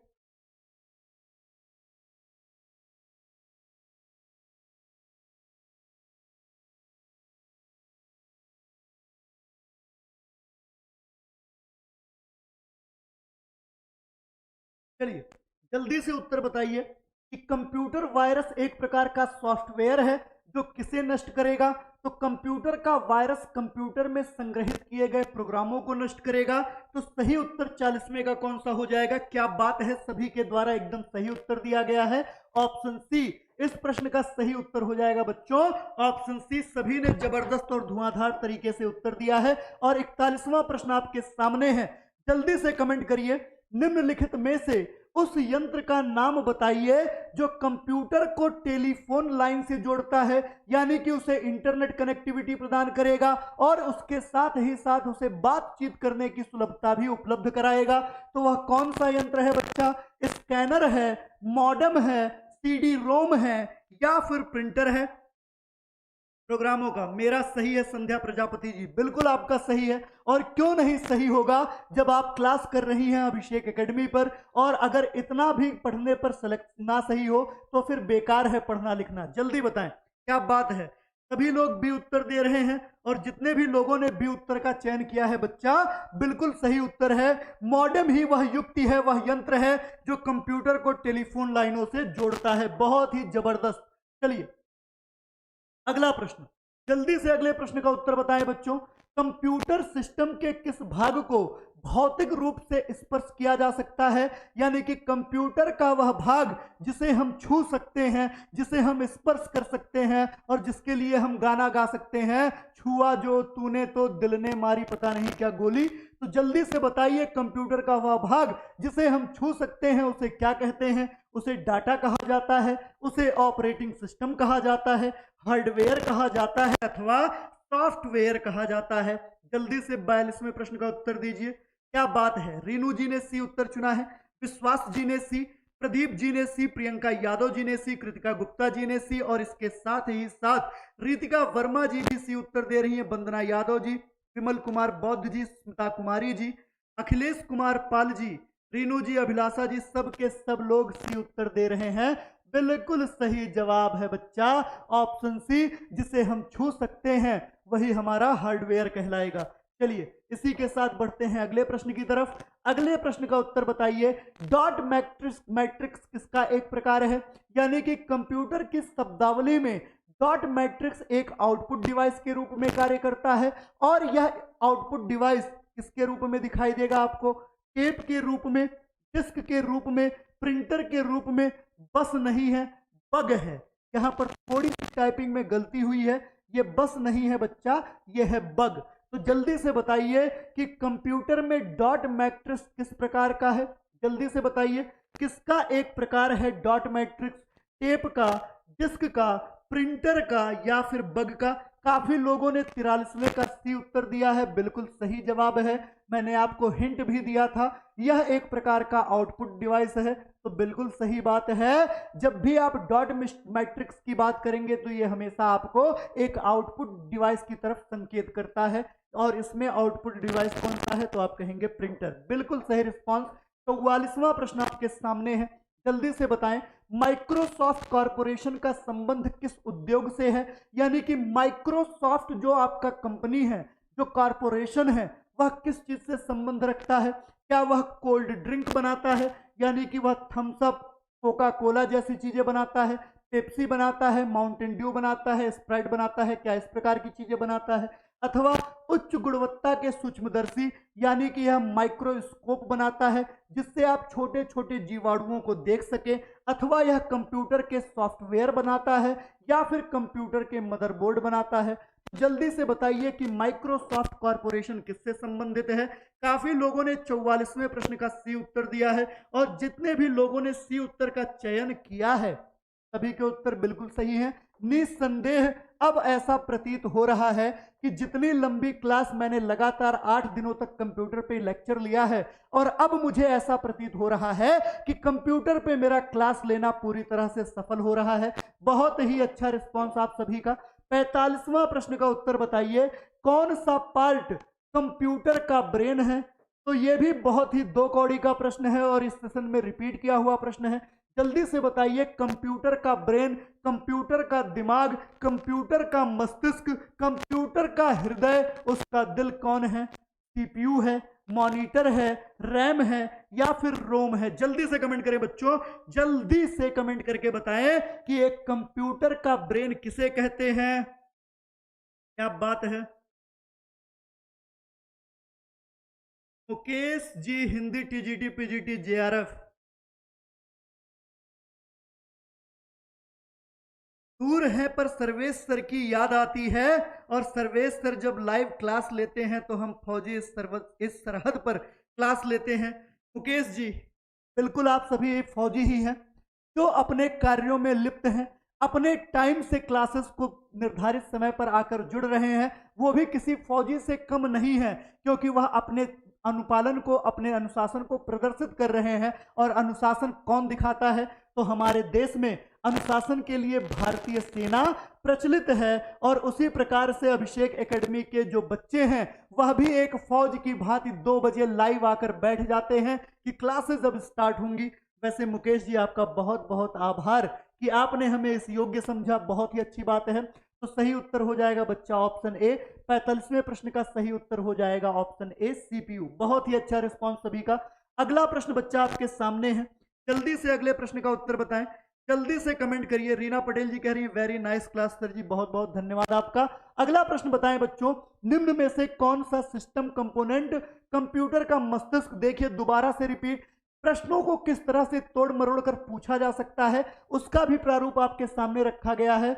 निम्न में से कौन सा सिस्टम कंपोनेंट कंप्यूटर का मस्तिष्क कहलाता है सर्किट बोर्ड, सीपीयू, मेमोरी या फिर नेटवर्क कार्ड? तो जल्दी से बताएं 46वें प्रश्न का सही उत्तर कौन सा हो जाएगा बच्चा। चलिए, सुनील कुमार मौर्य जी का भी बहुत बहुत धन्यवाद, संध्या जी का भी बहुत बहुत धन्यवाद।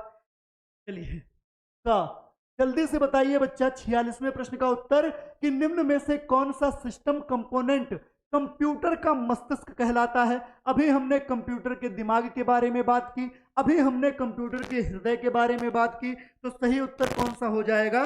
काफी लोग बी उत्तर दे रहे हैं, बिल्कुल सही उत्तर है CPU, central processing unit is called as mind of computer. Computer का मस्तिष्क कौन कहलाएगा, कंप्यूटर का ब्रेन कौन कहलाएगा, कंप्यूटर का दिमाग कौन कहलाएगा, तो आप कहेंगे सीपीयू। सभी के रिस्पांस बहुत ही जबरदस्त हैं। चलिए अगला प्रश्न इसी के साथ आपके सामने, बहुत ही अच्छा, रीनू जी ने भी उत्तर दिया है सेंट्रल प्रोसेसिंग यूनिट, बहुत ही अच्छी बात है। चलिए अगला प्रश्न, कंप्यूटर प्रिंटर किस प्रकार का डिवाइस है।